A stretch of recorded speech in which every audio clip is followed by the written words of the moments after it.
Hi, my name is Dhruv Sharma and this is a video for the UCSD CSPA application. We'll be talking about JVM memory model. JVM memory has three types of memories, the heap, the non-heap and the stack, which we won't be covering in this video. The heap memory is divided into two parts, the young generation and the old generation, and the non-heap has something called the permanent generation, which we often refer as the perm gen. As the name suggests, the live objects are in the young generation and the old generation are where the old objects are freed from.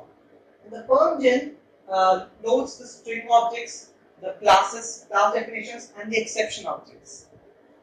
So when JVM loads a new object, it is loaded in the idle space.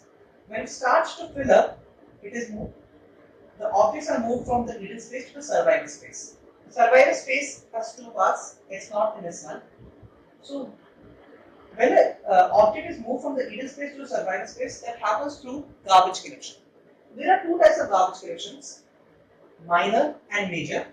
So the minor GC, as we call garbage collection as GC events. A minor GC tags the unused objects from here and slowly after repeat series of few GC events, they are moved from one space to another, from survivors to finally the old generation, which we also call as the tenured space. When the old generation starts to fill up, then a major GC happens.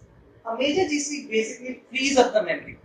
So when a major GC happens, the application stops for a bit so that the memory is deallocated. So for that particular time, your application is not running. So that is a trade-off for a major GC. So how can we visualize this? So when heap memory is allocated and it starts to build up, at a certain point a major GC happens and it is freed.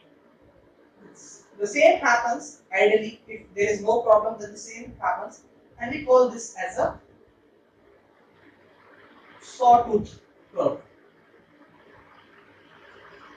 But sometimes when a major GC happens, all of the memory is not deallocated. So something like this happens. Your heap increases, a major GC happens, but there is some memory which is still not deallocated.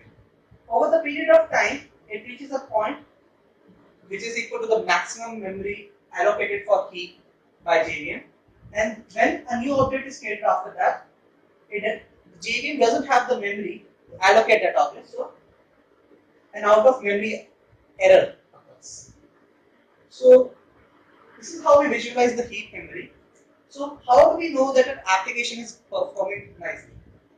So sometimes such an event doesn't happen. Sometimes over the period of time there is no out of memory error, but the application is not performing at its fullest. So what we check is something called the GC throughput. So if suppose the application is running for say t seconds and the total accumulated time of the major GC pauses is say tgc, then the percentage time at which the application is running would be t minus tdc by t into 100. So that is the GC throughput. So ideally, if your application is performing nicely, it should be more than 98 or 99% for it to scale nicely in production. So if it is less than this, then we can say, okay, something is having a problem. Then generally we tune our JVM, because there is no fixed way of saying that, okay, this much memory should be in young gen and this much should be in old gen. So we perform a series of performance tests by varying these sizes. Suppose we do 3 tests, for example, where the young gen and old gen are equal in space, the young gen is greater by 2/3 of the space, and where the old gen is just 2/3 of the space. So suppose the GC corresponding GC input, GC throughputs are these. So what we see is whichever is the highest is basically the way you should, it's basically the direction in which you should tune your JVM. Suppose in our case, this is the one.